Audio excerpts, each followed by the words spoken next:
So, hello, your topic is organic farming, a sustainable alternative to chemical agriculture.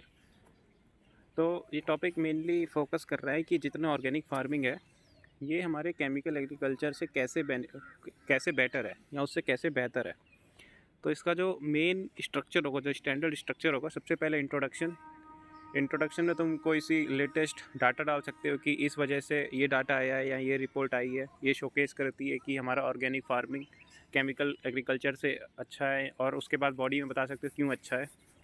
इसके अलावा introduction में तुम इसमें ऑर्गेनिक फार्मिंग की डेफिनीशन डाल सकते हो, ऑर्गेनिक फार्मिंग में क्या क्या चीज़ें होती हैं वो डाल सकते हो, या कोई स्टैटिक फैक्ट डाल सकते हो ऑर्गेनिक फार्मिंग में, like Sikkim is the first fully organic state. तो ऐसे स्टार्ट कर सकते हो। अब तुमने देख तो उसके बाद जब एक बार लिख दिया कि ऑर्गेनिक फार्मिंग क्या है, उसके बाद हमें सेकंड पैराग्राफ में दिखाना है कि वो हमारे केमिकल फर्टिलाइज़र से कैसे अच्छा है। उसके बाद ऑर्गेनिक फार्मिंग के एडवांटेज क्या क्या हैं, उसके बाद ऑर्गेनिक फार्मिंग के चैलेंजेस क्या क्या हैं, उसके बाद गवर्नमेंट स्टेप्स, उसके बाद कंक्लूजन। तो स्टार्ट करते हैं कि तुमने कैसे लिखा है। सबसे पहला, with increased use of chemical fertilizers and pesticides which have caused harm to the biodiversity, accelerated environmental degradation, increased health concerns and degraded soil quality, organic farming is coming up as a sustainable alternative to this chemical agriculture। तो direct तुम मतलब एक main body में आ गए कि कैसे अच्छा है। पहले तुम ऑर्गेनिक फार्मिंग के बारे में थोड़ा सा बताओ दो कि है क्या, उसके बाद ये डालो। फिर तुमने डाला organic farming can be defined as a sustained practice of farming using natural methods such as crop rotation, use of bio manures, farm waste and using crop waste and, ये अच्छा एंड नहीं है यहाँ पे, and organic pesticides. It tends to avoid or lessen the use of chemical fertilizers and pesticides that have proven to cause harm to plants as well as human health। ये introduction है क्योंकि इसमें तुमने बताया है कि क्या क्या यूज़ करता है ऑर्गेनिक फार्मिंग, क्या है। तो जो तुम्हारा सेकंड पैराग्राफ है इसे फर्स्ट में डालो, और जो फर्स्ट है जिसमें तुमने इसको ऑर्गेनिक फार्मिंग को एडवांटेजेस बता रखा है ओवर केमिकल एग्रीकल्चर, इसको सेकंड डालो। तो इसको इंटरचेंज करना। फिर उसके बाद तुमने बताया the various method use in organic farming and soil management through rotating crops to maintain soil fertility and by using farm waste as manure and ये ठीक है। Other than this, crop management technique is used which involve growing multiple crops together, integrating them with the promote ecological balance, ये भी ठीक है। Water management is done using the method of drip irrigation to allow water to fall directly at the roots, ये भी ठीक है। Another method involved in the, ये थोड़ा सीधा लिखा करो, तुम थोड़ा लाइन तिरछी कर रहे हो, डायगनल में ला रहे हो, तो इसे स्ट्रेट में लिखो तो ज़्यादा बेटर रहेगा। Another method involved in the use of organic pesticides such as neem oil, thus, और तो इसका एडवांटेज भी लिखो कि इसका एडवांटेज क्या है। Thus, organic farming has become significant in modern times as it helps soil conservative, ये ठीक है। तो जिसमें यहाँ पे जो नीम ऑयल है इसका एडवांटेज लिखो कि इसका बेनिफिट क्या है, जैसे ऊपर तुमने सारी चीज़ों में बेनिफिट लिखा है। उसके बाद, despite the benefits of organic farming there are challenges associated with it such as it had higher production cost because more labour and more organic inputs is needed, are needed होगा यहाँ पे are needed होगा। It tends to more, थोड़ा grammatically करो, सही करो ना। It tends to increase organic input is needed, ये थोड़ा सही करना। अच्छा नहीं, ये नीचे है, It tends to produce lower yield as compared to conventional farming method, ये भी ठीक है, ये ठीक है। Apart from its certification and regulation issues can add extra financial burden on the farmers, ये भी ठीक है। Organic products suffer tough competition in the market due to challenges, ठीक है, ये भी ठीक है। उसके बाद, even after challenges organic farming is gaining momentum in recent years, the union minister of commerce and industry has announced that organic farming exports could reach ₹2000 crore.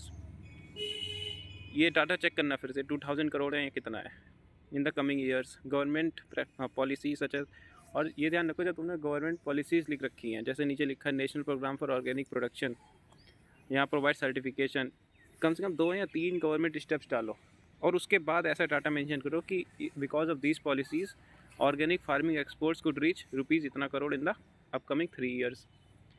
इसके बाद, to conclude policy support such as reduce GST rates for organic production products, pacing of certification process and spreading more awareness regarding the sum of the increase organic production, ये ठीक है। Conclusion तुम्हारा ठीक है, conclusion को मत बदलना, conclusion ठीक है, बट कंक्लूजन में एक चीज़ देखो, तुमने लिख रखा है to conclude policy support such as organic such as reduce GST rates, conclusion के जैसे तुम लिखो ना, टू कंक्लूड, उसके बाद एक ऑप्टिमिस्टिक लाइन डालनी चाहिए। फॉर एग्जांपल तुम यहाँ डाल सकते हो, organic farming holds potential to solve the agriculture's most precise problem. उसके बाद डाल सकते हो, however the challenges could be solved by reducing GST rates. उसके बाद ये पूरा पैराग्राफ डाल सकते हो। तो कंक्लूड के बाद तुरंत सोल्यूशन ही डालने चाहिए, एक ऑप्टिमिस्टिक लाइन डालनी चाहिए। अगर तुम एक पूरा डेडिकेटेड पैराग्राफ नहीं दे रहे हो सोल्यूशन को, तो कंक्लूजन ही बढ़िया करना। तो तुम्हारा स्ट्रक्चर थोड़ा सा स्टार्टिंग में तो ख़राब था, क्योंकि फर्स्ट और सेकंड पैराग्राफ को तुम्हें इंटरचेंज करना है।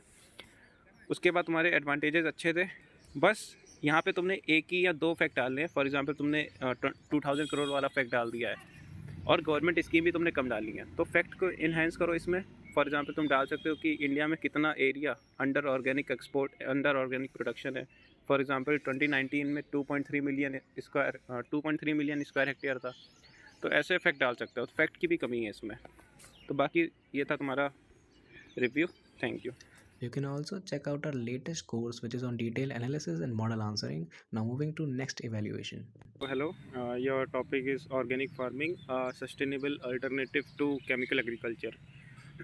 तो इंट्रो में लिखा है आपने, organic farming is a type of farming that maintains and improve the natural balance of the environment. It prioritises sustainability by avoiding और सिग्निफिकेंटली द, ये ग्रामेटिकल मिस्टेक है यहाँ पे, सिग्निफिकेंटली रिड्यूसिंग द होगा, द हटा देना, the use of synthetic input such as chemical fertilisers, pesticides and food additives. ठीक है. Traditional farming methods with pesticide. देखो टॉपिक, देखो सबसे पहले इन्होंने एक टॉपिक का जो सेंस है ना, वो है कि हमारा ऑर्गेनिक फार्मिंग केमिकल फार्मिंग से कैसे अच्छा है, कैसे उसका सस्टेनेबल अल्टरनेटिव है. तो जो तुमने लिखा है ना डायरेक्ट फूड एडिक्टिव के बाद ट्रेडिशनल फार्मिंग, यहाँ पे लिखो unlike traditional farming methods with pesticides having negative impacts. तो ऐसे बनाना चाहिए अनलाइक, ताकि उसे दिखा सके कि कॉन्ट्रास्ट कैसे हो रहा है, उससे अच्छा कैसे है.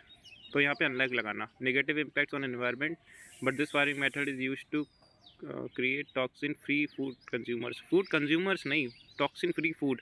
कंज्यूमर्स तो हम लोग हो गए ना, कंज्यूमर्स हटा दो.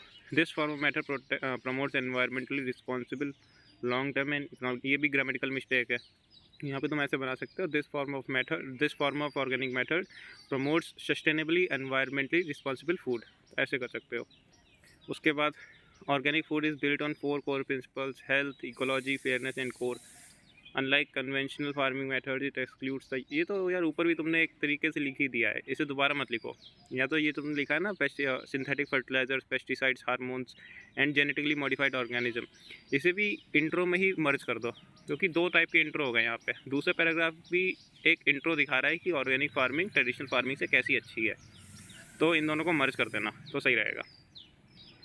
और मेरे हिसाब से सेकंड पैराग्राफ है, इसी को फर्स्ट पैराग्राफ में मर्ज करो. सेकंड पैराग्राफ में ज़्यादा कीवर्ड्स हैं, इन्हीं को उठाओ ऊपर.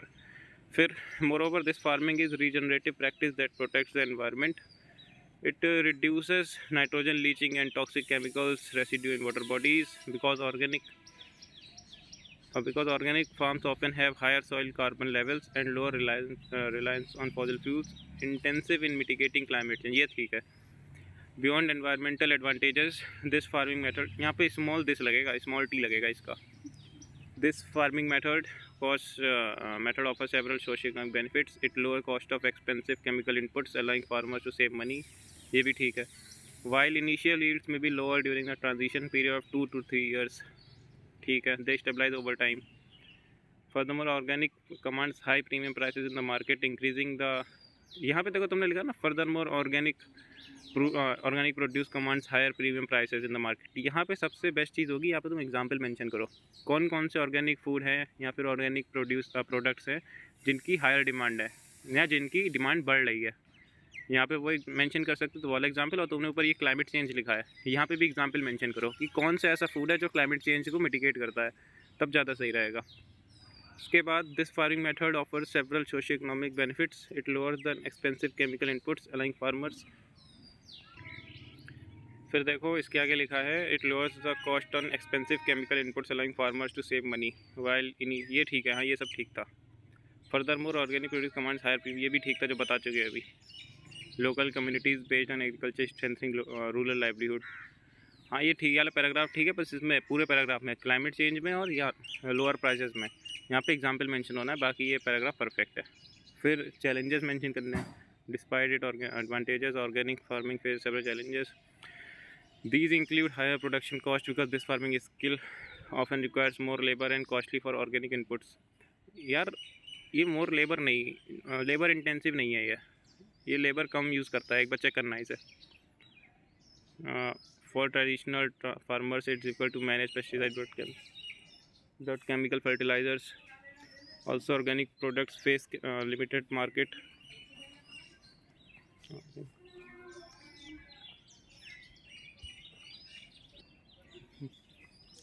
Limited market access and price competition. Obtaining organic certification is costly and time consuming. In India organic certification can, हाँ ये पर ये आखिरी लाइन हटा दो. In India organic certification can take up to 3 years. ये सही नहीं लग रही, इसे हटा देना. इसके बाद government steps to tackle such issues. Union government implemented Pradhan Mantri Vikas Yojana, support farmers, financial aid, organic production, PM Parinam programme initiatives to promote use alternative fertilisers. हाँ ये गवर्नमेंट स्कीम सही है. फिर खुद के solutions to make organic farming mainstream sustainable and scalable. Alternative government need to provide institutional supported subsidies and encouraging group certification. ये भी ठीक है. सॉल्यूशन ठीक है, तुम्हारे सॉल्यूशन यही रखना अच्छे हैं. फर्दरमोर नहीं, देयरफॉर लगाया जाता है. जब कंक्लूजन लिखा जाता है तो सबसे पहला वर्ड होता है देयरफॉर या दस. ये फर्दरमोर नहीं लगाया जाता है. Is not a step of backward but a vital step forward result. ये ठीक है. ये वाला पैराग्राफ भी ठीक है. ये वाला पैराग्राफ भी ठीक है तुम्हारा. इसके बाद जो ये कंक्लूजन हो गया, supporting transition with robust policies. ये सब ये तो तुम्हारा कंक्लूजन है. ये बढ़िया है. और जो ओवरऑल देखा जाए इसमें तुमने डाटा डाला है, पर डाटा बहुत कम डाला है.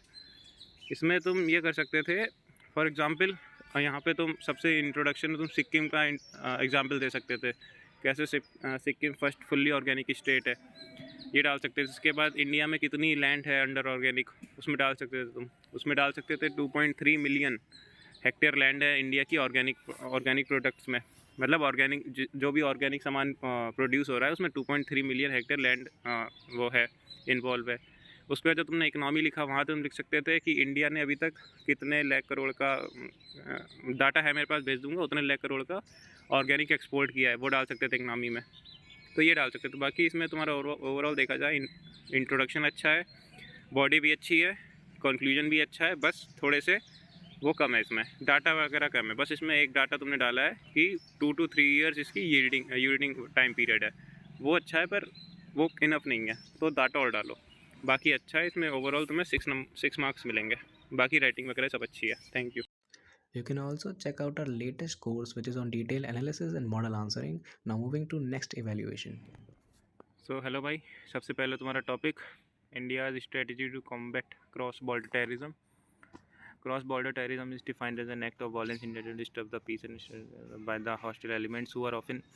भाई तुमने इसमें बेसिक डेफिनेशन लिखी है और इंट्रोडक्शन में ये ठीक है, बट ट्राई किया करो कोई सा इवेंट मेंशन करने के लिए.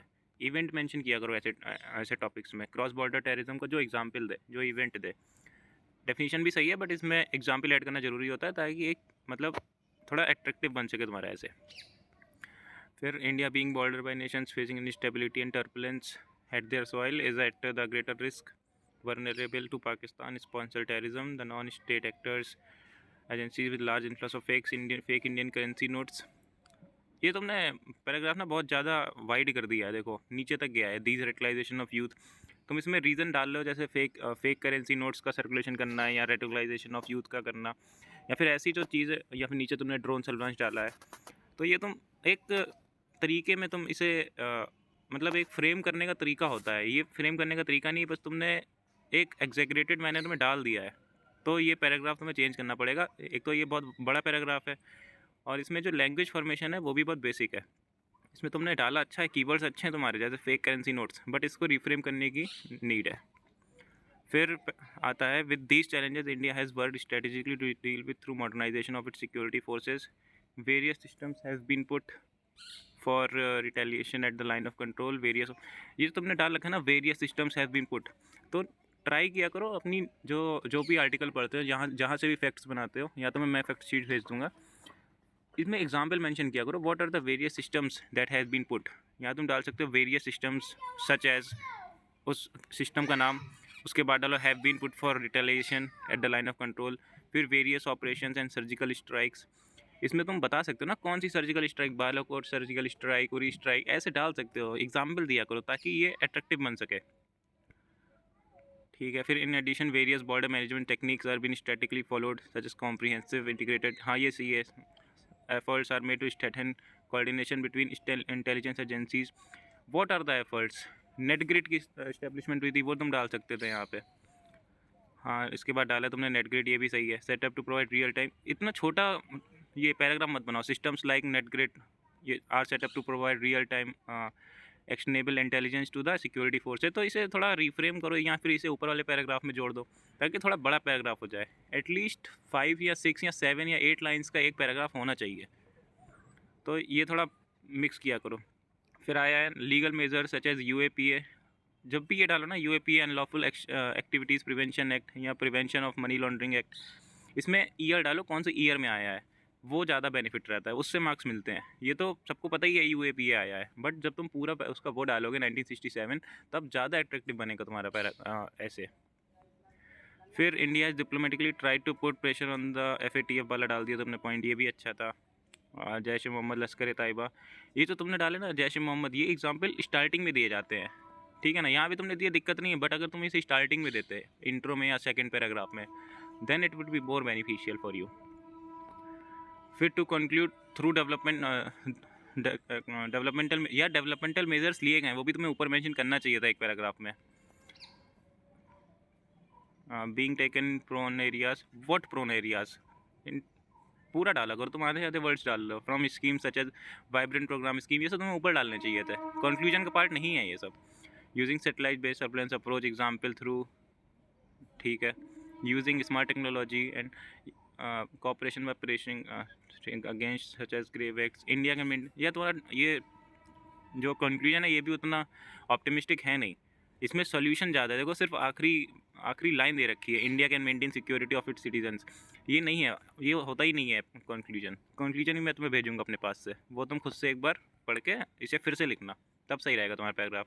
तो तुम्हारा ज़्यादा डाटा भी नहीं था इसमें, कोई सा ज़्यादा एग्जाम्पल भी मेंशन नहीं करे, स्ट्रक्चर भी उतना अच्छा नहीं था, और तुम्हें इसमें से 20 में से अराउंड 5.5 या 6 मार्क्स ही मिलेंगे। Thank you. So hello, your topic is cinema reshaping Indian society and economy. Intro में है इन इंडिया सिनेमा इज़, अच्छा ये कॉमा लगाओ ना, जब इन इंडिया के बाद सिनेमा कॉमा लगेगा वहाँ पे। Cinema is often described as a secular religion, अब फिर से कॉमा लगेगा, powerful force that does not just mirror society but actively molds it. Okay, as of 2026 the Bollywood industry, Indian cinema has evolved as a from a traditional Bollywood hub into a multi-billion-dollar orange multi, ये कोई data होगा ना इसका, अगर generalise मत लिखा करो, कुछ थोड़ा स्पेसिफिक करा करो कि कितना हुआ है, होगा इसका डाटा सर्च करना, ज़्यादा इम्पैक्ट पड़ता है। Driving significant shift in national discourse and global economic positioning, ये एक तुम्हारा जो इंट्रो है ये मेनली इकोनॉमी पे फोकस कर रहा है, और अगर टॉपिक देखोगी तो सोसाइटी भी लिखा है वहाँ पे, तो थोड़ा वन साइडेड इंट्रो है, इसे थोड़ा मॉडिफाई करना, इसमें सोसाइटी का भी थोड़ा इम्पैक्ट डालना तो सही रहेगा। Cinema just doesn't just make money for producers, it creates a ripple effect across the entire economy. ये तुमने पहले इकोनॉमी से की स्टार्ट कर दिया, पहले सोसाइटी कीवर्ड था ना टॉपिक में, तो पहले तुम्हें सोसाइटी पे इम्पैक्ट दिखाना चाहिए था कि अभी तक कैसे उसने इम्पैक्ट किया है, या फिर वो कैसे इम्पैक्ट कर रही है, या आगे कैसे उसे हमारी इकोनॉमी को रीशेप कर सकती है। चलो तुम्हारा जो लिखा है वो देखते हैं। Beyond actors and directors the industry support millions of skilled and unskilled workers from VFX artist and sound engineer, यार इतना बेसिक मत लिखो, VFX artist and sound engineers, ये सब ज़्यादा मतलब का नहीं रहता है। To carpenters, drivers and caterers, this is one of the few platforms that bridge the gap between linguistic and regional identities.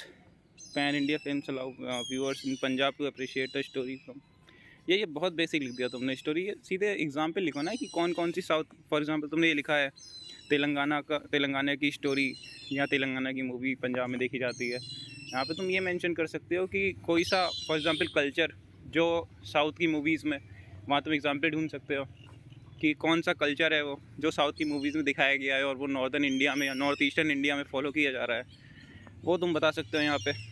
There is a sense of cultural identity, there is significant shift from female led narratives underrepresented marginalized communities giving previously ignored mainstream media also Indian cinema massive markets। तुमने बीच पहले economy पे लिखा, फिर बीच में society ले आई, फिर उसके बाद इकनॉमी ले आई, massive markets in middle east India. थोड़ा स्ट्रक्चर सही करो ना, पहले सोसाइटी का लिखो, ये तुमने साउथ वाला एग्जांपल दिया उसका लिखो, उसके बाद जाओ ना उस पर मार्केट पे या इकनॉमी पे। One of the profound shifts in recent days is मिट्टी over metro. Okay, the OTT platform, हाँ ये सही लिखा। OTT has brought stories from hinterland to global audience with 5G penetration reaching deep into the digital literacy and Padman, हाँ ये सही है। तारे ज़मीन had brought taboo of student hygiene into public, हाँ ये सही था, ये पैराग्राफ अच्छा है। And some aspirational stories have deeply resonated with Indian massive student population such as 12th fail Labada ladies, it tagger the यह तुम्हारी कुछ वर्ड्स बिल्कुल समझ नहीं आ रहे हैं, वो थोड़ा उस पर वर्क करना। ये जो इट टैगर द, इसके आगे लिखा है system and women's right to identity बे and marriage and leading to widespread social media discussion along with Shahrukh Khan Jawan movie talk about voting right health care and farmer societies मैंने superstar deliver social message reaches the last. ये बहुत basic लिखा है यार तुमने, मतलब एक एग्जाम्पल के साथ अगर तुम एग्जाम्पल डाल भी रही हो, जैसे शाहरुख खान मूवी वाला डाला, ये सही था, voting rights, health care, farmer society, ये सोसाइटी को इम्पेक्ट करते हैं या आगे रिशेप कर सकते हैं सोसाइटी को। बट उसके बाद जो तुमने डाला फेवरेट आइडल, ये सब नहीं, ये सब मत डालना। Regional films led to search into ethno tourism south India, हाँ ये सही था। फिर तुमने इकनॉमी ले आई इसके बाद, सोसाइटी के बाद, स्ट्रक्चर नहीं है। फिर among Indian youth in exploring their own ancestral traditions rather than just Western pop culture with content of 5.14 lakh crore to Indian GDP, 5.14 lakh crore as a major. ये थोड़ा डाटा चेक करना फिर से, 5.14 लाख करोड़ का, क्योंकि मुझे याद है कि 0.2% ऑफ GDP है, तो I don't think that 0.2% is 5.14 lakh crore. एक बार फिर से चेक करना खुद से।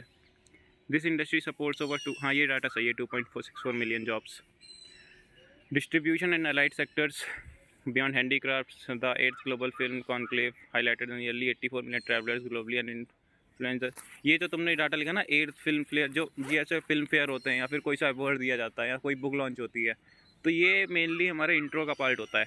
अगर ये तुम इंट्रो में लिखती ना यहाँ तक, the 8th global film conclave highlighted the nearly 84 या 86 million travellers globally are influenced by cinema, तो ये तुम्हारा इंट्रो बहुत ज़्यादा अच्छा बना देता। वहाँ पे डालती हैं तुम, domestic OTT platforms have backbone of Indian digital economy with 18% of GST। 18% GST, थोड़ा GDP वगैरह का इसमें खुद से डाटा देखना, ये मैंने अभी तक नहीं पढ़ा 18% GST का, ये देखना फिर से। However Indian cinema faces content fatigue, censorship hurdles, beauty formula plots and cost of higher budget VFX, the rapid shift of audience toward diverse OTT platform, there is a shortage of creator। यार ये तुम्हारे ये जो challenges हैं, ये जो paragraph से जो टॉपिक से रिलेटेड challenges नहीं है, इसमें तुम challenges वो डाल सकती थी कि वुमेन को एज एन ऑब्जेक्ट शोकेस किया जाता है, या वेपन्स का, ड्रग्स का, ये जो ड्रिंक्स होती है इन सब का प्रमोशन किया जाता है। उसमें तुम एग्जाम्पल डाल सकती थी एनिमल मूवी का, कबीर सिंह का, वहाँ वुमेन की डिसरिस्पेक्ट होती है, उसे एज एन ऑब्जेक्ट यूज़ किया जाता है। ऐसे चैलेंजेस या ऐसे नेगेटिव्स ऐसे टॉपिक्स में डाले जाते हैं। ये तुमने डाला, ये थोड़ा डिफरेंट है, ये मत डालना। Ultimately Indian cinema has transcended entertainment to become a $multi-billion service export driving in resilient inclusive national identity. Conclusion है, पहली बात तो कंक्लूजन बहुत छोटा है, दूसरी बात इसमें तुमने कंक्लूजन इतना छोटा डाला, इसमें मेन चीज़ डाली नहीं कि पूरा, खाली लास्ट के 3 वर्ड्स इंक्लूसिव नेशनल आइडेंटिटी, ये थोड़ा सा हमें सोसाइटी की तरफ दे रहे हैं, बाकी पूरा इकनॉमी पे है, तो बैलेंस कंक्लूजन नहीं है ये। और अब ओवरऑल तुम्हारा ये जो ऐसे था, ये अच्छा नहीं था, क्योंकि इसमें पहली बात तो कंक्लूजन, इंट्रो और कंक्लूजन भी नहीं अच्छे थे। दूसरी बात, इसमें स्ट्रक्चर नहीं था, अनस्ट्रक्चर्ड ऐसे था, कहीं पे इकोनॉमी पे फोकस किया जा रहा है, कहीं पे सोसाइटी पे, फिर से कहीं पे इकोनॉमी पे। तो स्ट्रक्चर बनाओ। तीसरा, प्रेजेंटेशन भी इसकी नहीं है। तुम खुद देखो, दूसरा पैराग्राफ तुम्हारा कहाँ से कहाँ तक गया है, फिर तीसरा पैराग्राफ कहाँ से कहाँ तक गया है, कुछ डिमार्केशन नहीं है। तुमने ज़्यादा वर्ड्स लिखे हैं, ऐसा मत करो, बस प्रेजेंटेशन अच्छी रखो। इसका प्रेजेंटेशन भी अच्छा नहीं था। फिर और तुमने गवर्नमेंट स्टेप्स भी मिस कर दिए। चैलेंजेस के बाद डाला करो, recognising the imperatives the government has taken multiple steps such as censorship act, या फिर सिनेमाटोग्राफी एक्ट, या फिर वुमेन रिप्रेजेंटेशन को, जो अभी BNS आया है उसमें ऑब्स्कीन एक्ट को कैंसिल कर दिया गया है, या फिर बहुत सारे हैं, वो मैं भेज दूंगा कौन कौन से हैं, वो डाला करो इसमें चैलेंजेस के बाद। उसके बाद तुम्हारा सॉल्यूशन भी मिसिंग है। तो अच्छा नहीं था ये, क्योंकि इसमें स्ट्रक्चर भी नहीं था, प्रेजेंटेशन भी नहीं था, जो प्रॉपर स्टैंडर्ड ऐसे होता है वो नहीं था ये। और बहुत बेसिक चीज़ें डाल दी तुमने इसमें, जैसे कौन कौन पैसे कमाता है, तो ये सब इग्नोर करना। तो ओवरऑल तुम्हें इस ऐसे के मार्क्स मिलेंगे 3/20। Thank you. You can also check out our latest course which is on detailed analysis and model answering. Now moving to next evaluation. So hello भाई, तुम्हारा ये पहले देखा मैंने, पहले एक बार पढ़ चुका हूँ। तो टॉपिक है इसमें smart border management, technology as force multiplier. ये कोट, अगर कोट डालो तो ट्राई करो कि वो किसने बोला है वो भी बताना है। फिर पहला ये है इसका, in border management the reality is already unfolding, smart border management uses advance surveillance system. अब ये इसके बाद जो by multiplying the capabilities of limited manpower है, इसके बाद से आखिरी तक, इसमें ये कंक्लूजन का पार्ट है। ये इसे ध्यान से पढ़ो तो कंक्लूजन है ये। इंट्रोडक्शन में तुम्हें ये सब बताना है कि तुम आगे क्या क्या लिखने वाले हो। इसमें तुम एक बार ये भी डाल सकते हो, however because of several challenges the various capabilities of the technology in border management can not be taken, तो ऐसे डाल सकते हो। बट ये जो तुमने डाला है ये कंक्लूजन का पार्ट है। उसके बाद डाला है तुमने सेकंड पैराग्राफ में, small border management refers to the integration of technology and human resources. It goes beyond physical fences. It's seamless coordination among security agencies. अगर तुम इसमें डिफेंस का डाल लेना तो ट्राई करो कोई सा एग्जाम्पल डालो जो रीसेंट डेवलपमेंट हो, उसको डालो यहाँ पे तो ज़्यादा सही रहेगा। फॉर एग्जाम्पल कोई सा ड्रोन फॉर सर्वेलांस आया हो, या किसी ने इंडिया ने कहीं से इम्पोर्ट किया हो, कुछ भी एग्जाम्पल यहाँ पे चाहिए रहेगा। फिर थर्ड पैराग्राफ है, force multiplier enhances the effectiveness of existing resources without the proportionate increase in man power. हाँ ये सही है, data driven hands limited resources deliver greater outcome. हाँ ये अच्छा है, पर इसमें ये तुम डाल सकते हो कि हमारे कौन कौन से रिसोर्सेज हैं एग्जाम्पल के तौर पे, जो टेक्नोलॉजी की वजह से इफेक्टिवली यूज़ हो सकते हैं, वो तुम डाल सकते हो इसमें। उसके बाद फोर्थ पैराग्राफ है, modern surveillance tools like drones, ground sensors and thermal cameras. हाँ ये ठीक है, they provide round check visibility, night vision. हाँ इसमें तुमने कीवर्ड्स अच्छे डाल लिए, नाइट विजन, हीट डिटेक्शन, ये सब बहुत बढ़िया है, ये अच्छा है, इसमें मार्क्स मिलेंगे तुम्हें। More satellite imagery and GIS mapping provide strategic oversight of border regions, weather and more patterns are monitored, it and supports coordination across regions. हाँ ये भी अच्छा, पर इसमें जब तुमने डाला ना, it supports coordination across region, यहाँ तुम डाल सकते हो ना कि किसके भी सपोर्ट ये इन्हेंस करता है। फॉर एग्जांपल CAPF और आर्मी के बीच, फॉर एग्जांपल CAPF और स्टेट पुलिस के बीच, या फिर स्टेट पुलिस और आर्मी के बीच, या एयरफोर्स आर्म फोर्सेस किसी के बीच। तो यहाँ पे थोड़ा वैसे जो एग्जाम्पल होते हैं ना वो डाला करो ऐसे में। फिर है इंडिया बॉर्डर इंक्लूड डेजर्ट्स। हाँ ये अच्छा है, technology outcomes related challenges high to drone surveillance, automated system operate in extreme climates. हाँ ये सही है, एक्सट्रीम क्लाइमेट डाल सकते हो, फॉर एग्जांपल सियाचिन।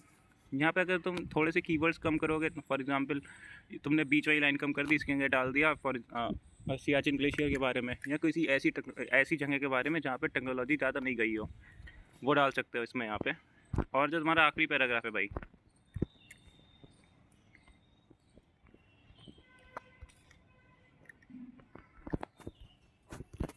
आखिरी पेज है ये, borders are no longer only physical. हाँ साइबर थ्रेट वाला सही है। हाँ यहाँ पे तुम बहुत अच्छा एग्जाम्पल हो रखे, फॉर एग्जाम्पल कोंडाकुलम में, या फिर जो पाकिस्तान ने ड्रोन भेजा था जम्मू कश्मीर में, जम्मू कश्मीर जो एयरफोर्स स्टेशन है वहाँ पे ड्रोन वाला बम भेजा था, वो एग्जाम्पल यहाँ पे मेंशन कर सकते हो ऐसे पैराग्राफों में। फिर however separate challenges remains, high cost technology gaps, data driven misuse, high train indigenous innovation, ethical regulation and balance यार ये तुमने कंक्लूजन का डाल दिया इसके आखिरी में। ट्राई किया करो जब चैलेंजेस डाला करो, तो जब चैलेंजेस तुमने 4-5 डाल दिए, उसके बाद ये ट्राई किया करो कि तुमने उसमें उसके बाद ये लाइन जोड़नी है, to reduce the impact of such challenges government has implemented several efforts several steps. वहाँ पे गवर्नमेंट स्टेप्स डाला करो चैलेंजेस के बाद। और जो तुमने ये डाला है ना सॉल्यूशन, ये तुम कंक्लूजन में भी डाल सकते हो। In conclusion smart border management represents a paradigm shift from man power team for multiply technology. हाँ ये ठीक है, ये कंक्लूजन ठीक है, बट ध्यान रखना तुमने इंट्रो में भी कंक्लूजन डाला था, और चैलेंजेस के बाद गवर्नमेंट स्टेप्स आती हैं उसमें भी तुमने कंक्लूजन डाल दिया या सॉल्यूशन डाल दिया, तो ऐसा मत डालना। तो ओवरऑल तुम्हारे इसकी बात करी जाए तो तुम्हारा स्ट्रक्चर सही था, बट स्ट्रक्चर में भी कुछ प्रॉब्लम थी। फॉर एग्जांपल इंट्रोडक्शन में थी, और सेकंड लास्ट पैराग्राफ में जहाँ तुमने चैलेंजेस डाले। इसके अलावा तुमने डाटा कुछ नहीं डाला, एग्जाम्पल कुछ नहीं डाला, बस तुम्हारे कीवर्ड्स अच्छे थे, इसकी बेसिस पे तुम्हें 20 में से 8 मार्क्स मिलेंगे। थैंक यू भाई।